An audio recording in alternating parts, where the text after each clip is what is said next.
नवी मुंबई विमानतळ आणि मेट्रो 3च्या तिसऱ्या टप्प्याचं पंतप्रधान मोदींच्या हस्ते उद्घाटन। दिवा पाटलांच्या कार्यांचा मोदींकडून भाषणात गौरव।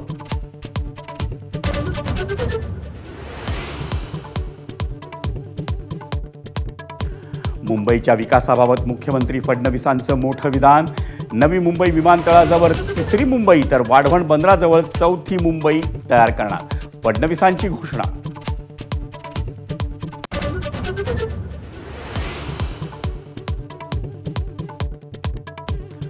जोगेश्वरी पूर्वेला 22व्या मजल्यावरून डोक्यात सिमेंटचा ब्लॉक पडून तरुणीचा मृत्यू। मजासवाडी परिसरातील श्रद्धा कन्स्ट्रक्शन इमारतीतील घटना, गुन्हा दाखल, काही कामगारही ताब्यात।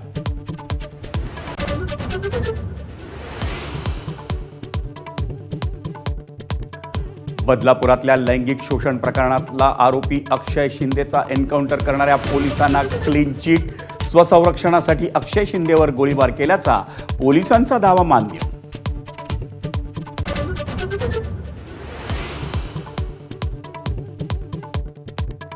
खजुरांमधून कोकेनची तस्करी करण्याचा प्रयत्न। मुंबई आंतरराष्ट्रीय विमानतळावरून 21 कोटी 78 लाखांचं कोकेन जप्त। आफ्रिकी प्रवासी अटकेत।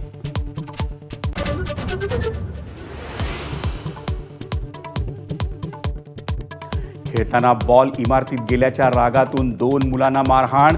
डोंबिवलीतल्या उच्चभ्रू सोसायटीतील घटना, मारहाण करणारा सुरक्षा रक्षक ताब्यात।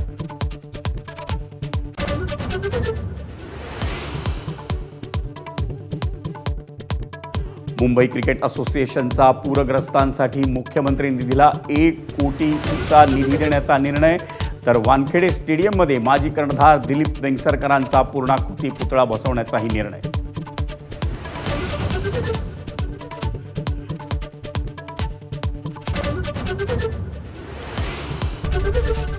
एबीपी माझा, उघडा डोळे बघा नीट।